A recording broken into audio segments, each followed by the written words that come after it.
Buenas tardes, muchachos. Ahorita les voy a hacer una presentación corta de lo que son los subprogramas.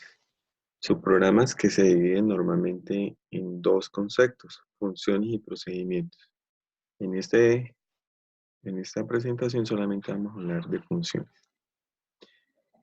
Los subprogramas, funciones o procedimientos básicamente obedecen a una estrategia que se conoce como divide y vencerás. Es una estrategia muy usada para manejar y reducir la complejidad. Básicamente consiste en que si yo tengo un problema muy grande, pues poderlo dividir en problemas más pequeños. Si esos problemas pequeños todavía son complejos, pues se pueden dividir en problemas más pequeños hasta que sean fáciles de resolver. Luego yo resuelvo esos problemas pequeños y voy integrando la solución a través de la solución de cada uno de los subproblemas en los cuales se dividió. Este método en algoritmia también se conoce como diseño descendente. Bueno, ¿qué es una función? Una función básicamente es una unidad de procesamiento que ejecuta una tarea específica. Normalmente recibe uno o más parámetros y retorna un valor. Nosotros ya hemos utilizado varias funciones en las diferentes clases previas, por ejemplo, la función logaritmo natural, la función valor absoluto, la función seno. Si nosotros nos damos cuenta para calcular el seno de un ángulo, nosotros llamamos la función, que en este caso se llama sen, y le pasamos un parámetro. En este caso el parámetro es x, que es el ángulo en radianes, por ejemplo. Para el logaritmo natural, entonces hacemos lo mismo. Tenemos la función ln que recibe como parámetro el valor de un número, en este caso un número real, y ese número real es un número al cual se le va a calcular el logaritmo natural. Esta función como tal, así como el seno, retornan un resultado y ese resultado pues yo lo utilizo dentro del programa. En el entorno de PCIN, cuando yo voy a manejar voy a declarar una función, es decir, yo voy a decir qué es lo que hace una función, yo tengo la instrucción subproceso que termina con fin de subproceso. En este ámbito, yo coloco por dentro de lo que aparecen aquí como los puntos suspensivos, el contenido de la función. Acá pongo el nombre, entonces si estuviera haciendo la función seno, pues estaría aquí sen, ¿cierto? Aquí están los argumentos o parámetros, es decir, lo que esta función recibe como entrada para hacer su proceso y ella como resultado entrega una variable de retorno. En esa variable de retorno es donde va a almacenarse lo que él va a devolver hacia quien lo llamó. Así como en estas funciones, nosotros la teníamos dentro de nuestro proceso principal y las llamábamos y ellas retornaban un valor, pues aquí este es la variable donde se van a retornar las cosas. Esto es levemente diferente a cuando ya se utiliza un lenguaje de programación como C y vamos a ver más adelante eso. Vamos a ver aquí una función muy sencilla, una función que retorna verdadero si el número al cual le pasaron como argumento o como parámetro es menor que 100 y retorna falso en caso contrario, es decir, cuando el número es mayor que 100. ¿De acuerdo? Bueno, verdadero si es menor o igual. Entonces, vamos a ver aquí la declaración. Subproceso, fin de subproceso. El nombre de la función en este caso es fun. El parámetro que recibe, en este caso, se denomina el número. El resultado o el retorno de la función se va a manejar a través de la variable que tiene como nombre resultado. Esta variable está declarada aquí internamente dentro del proceso como una variable lógica, ¿cierto? Resultado, que es la variable que vamos a retornar, está definida como lógica. ¿Qué se hace? Por defecto se asume que resultado se define en verdadero, es decir, se asigna verdadero al resultado. Estamos diciendo que por defecto nosotros vamos a decir que el número va a ser menor o igual que 100. ¿Qué sucede? Si el número, que en este caso es la variable de entrada, es mayor que 100, entonces cambiamos el valor de resultado y lo ponemos en falso. Es decir, el resultado va a ser falso porque en este caso el número es mayor que 100.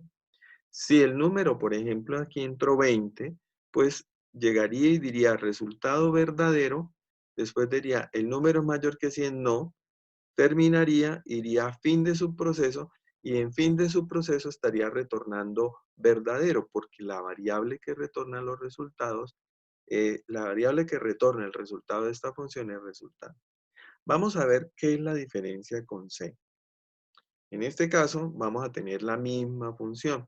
Entonces tenemos aquí la función fun que recibe el número y que nos define si el número es menor o igual que 100, retorna verdadero.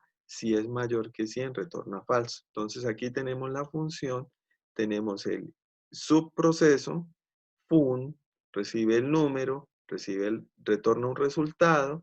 En este caso la variable resultado es una variable lógica, la lógica que acabamos de explicar previamente y el fin del subproceso. ¿Cuál es la diferencia con respecto a C? El nombre de la función es igual, en este caso fun y fun, ¿cierto?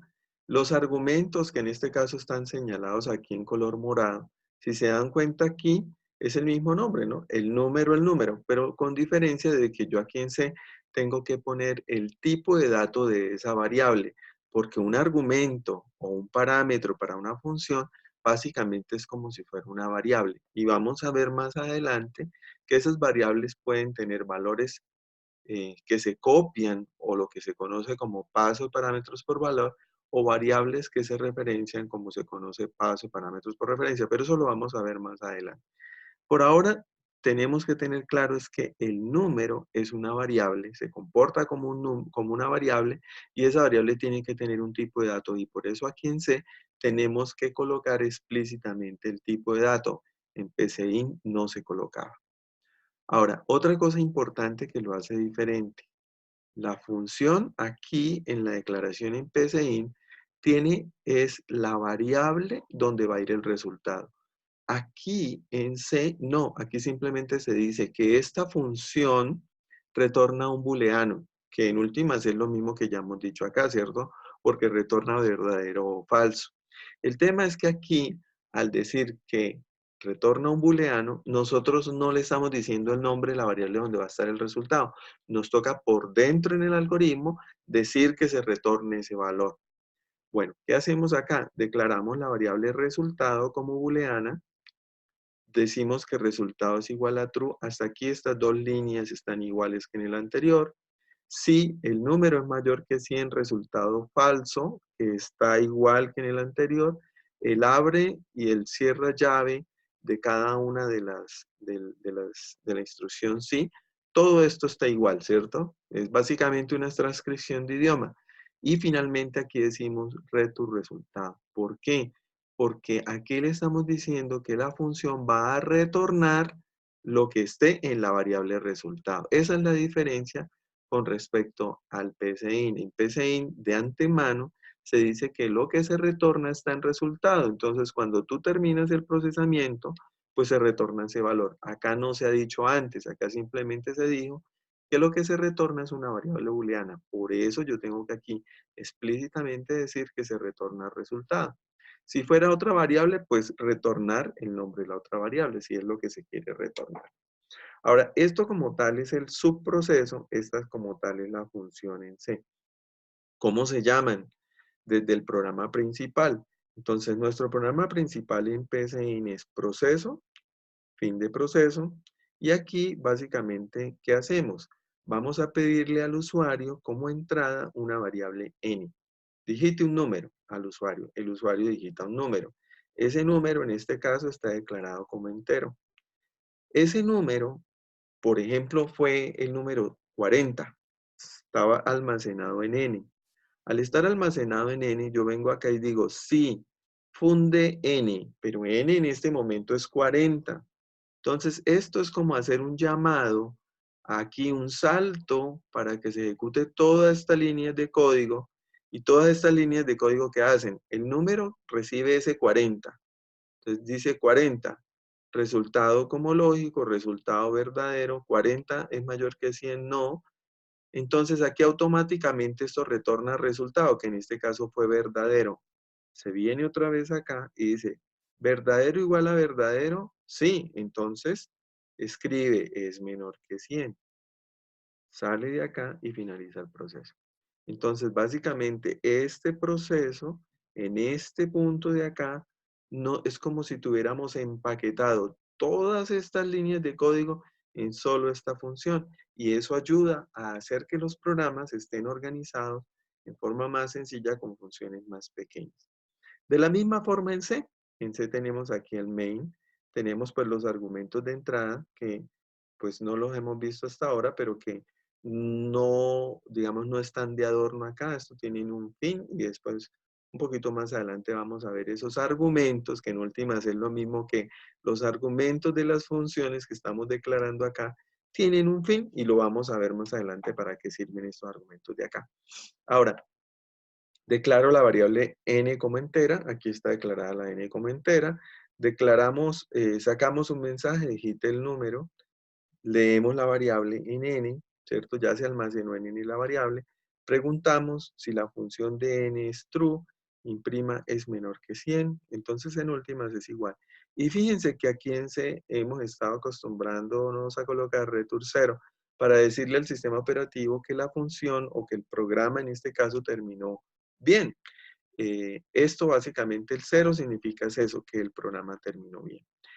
Básicamente aquí podemos ver un paralelo entre cómo se hace en PCIN, cómo se hace en C, y vemos que realmente las diferencias son pocas. Vamos a ver adicionalmente otro problema en PCIN. Este problema básicamente es uno que ya hemos trabajado muchas veces, el problema de definir si un número es primo o no. Entonces, vamos aquí a hacer el programa principal. Este programa principal, que es el que estoy señalando, define una variable entera que nos dice básicamente el número que el usuario va a digitar. Digite un número, entonces el usuario digita, por ejemplo, el 7. Pues si es el 7 nos va a decir que es un número primo, ¿cierto? Entonces, digita el número y lo almacenamos en n. Después, ¿qué hacemos? Le decimos a la función es primo, que está arriba desarrollada, que reciba ese número 7 y nos retorne si es verdadero o es falso. Verdadero para decir que es primo o falso para decir que no es primo. Y después preguntamos si esa variable P que nos almacenó el verdadero o falso es verdadera. Entonces sacamos el letrero en donde decimos 7 es primo y así sucesivamente. Ahora, ¿qué hace es primo? La función es primo está declarada acá arriba y es lo que nosotros ya sabemos hacer hasta este momento. Tenemos la función, se llama es primo, ¿cierto? Recibe un parámetro, el número que nos pasaron. En este caso, desde el programa principal, que es este proceso, nos mandaron, por ejemplo, el 7 que digitó el usuario. Entonces aquí viene 7. Declaramos unas variables, en este caso, mitad, primo, contador. Primo, básicamente para decir que es una variable lógica, y en este caso es el resultado de la función, o sea, lo que quede en primo va a ser lo que se va a retornar, ¿cierto? De la función. Y mitad, recuerden que nosotros no queremos hacer la prueba de la división de si un número es primo o no, probando con todos los números desde el 1 hasta el número antes del número, sino que lo hacemos hasta la mitad. Es decir, por ejemplo, si tenemos el número 20, pues no probamos de 1 hasta 10, de 2 hasta 19, sino que probamos solamente desde 2 hasta 10, ¿cierto? Entonces, para eso es la mitad y esta es la fórmula que ya hemos utilizado. Básicamente tomamos el número, lo dividimos en 2 y lo truncamos. Por defecto decimos que el número es primo. Entonces yo digo primo va a ser verdadero. Y lo que hago es empezar a probar las divisiones y si me da una división exacta con alguno de los números, pues quiere decir que ya no es primo. Entonces empiezo a probar desde el contador 2 hasta ese valor mitad y si el número es divisible, en este caso es división exacta, entonces ya digo dejó de ser primo y como acá no tenemos la instrucción break, que corta el ciclo, pues, ¿qué hacemos? Cambiar el contador hacia el valor último para que cuando él suba otra vez a hacer la siguiente iteración, pues ya se haya salido, ya se haya superado el valor. Entonces, ¿qué sucede? Digamos que fue el número 7. El número 7, la mitad es 3 porque es truncado, ¿no? Entonces aquí va a probar con 2 y va a probar con 3. Al probar con 2 y probar con 3, el 7 no es divisible. Entonces retorna primo verdadero. Si tomamos, por ejemplo, el número 20, entonces 20 va a probar desde 2 hasta 10, que es la mitad. Pero cuando llegue a 2, llega y dice 20 es divisible por 2 y dice sí. Entonces, primo falso, el contador pasa a 10, cuando él sube dice, uy, ya llegué a 10, se sale y retorna lo que está en este caso en primo, que en este caso primo fue falso. Cuando llega esa información acá a P, pues P dice falso y entonces va a venir acá y va a decir 20 no es primo, ¿sí? Ahora, este mismo algoritmo, visto desde C, ¿cómo se ve? Entonces nos pasamos aquí a Sinjai, primo. Entonces el algoritmo básicamente recibe acá su función principal o su método principal en main con los argumentos que luego vemos que significan. Recibimos aquí explícitamente el valor n, que es lo que el usuario va a digitar. Mírenlo, aquí lo tenemos. Digita el número n y leemos el número n. Después llamamos a la función de saber si es primo o no, mandando ese número n. Si el usuario digitó 7, pues aquí vendrá 7. Si digitó 20, pues aquí irá 20. Y el resultado de esta función lo vamos a meter en P. Y si P es igual a true, entonces decimos que ese número es primo. Y si P es igual a false, es igual a falso, es decir, no concuerda con que sea primo, pues aquí sacamos el letrero de que ese número no es primo. Por ejemplo, 20 no es primo, ¿cierto? Ahora, la función es primo acá arriba, ¿cómo se declara? Básicamente igual, miren, recibían un número, si nosotros venimos aquí a PCIN, recibía un número, pero tiene la declaración del tipo de dato. Esta función decía que retornaba en primo y primo era lógico. Aquí lo único que hacemos es decir que retorna un lógico, pero no la variable. Esa es la única diferencia. Declaramos las mismas tres variables, mitad, primo y contador, estará entera, lógica entera. Acá también está entera, lógica entera. Después definimos la mitad, que en últimas es la misma línea de código que está aquí. Después decimos que primo es verdadero, que en este caso es verdadero. Hacemos el for. En este caso el for se ahorra esa línea un poco tricky que tenemos que utilizar allá en PCIN, porque aquí sí tenemos el break que lo saca inmediatamente del ciclo. Entonces hacemos nuestro ciclo desde 2, mientras que sea menor o igual a que la mitad en incrementos de A1, y preguntamos si es divisible por el contador, cambiamos y decimos primo false, rompemos el ciclo y retornamos lo que está en la variable primo, que en últimas es la variable booleana, y nosotros estamos comprometiéndonos a devolver una variable booleana que nos diga verdadero o falso. Entonces, fíjense que la traducción es bastante sencilla. Yo les voy a poner a disposición también este código, pues para que faciliten digamos, la replicación del ejercicio allí en sus computadores, ¿vale?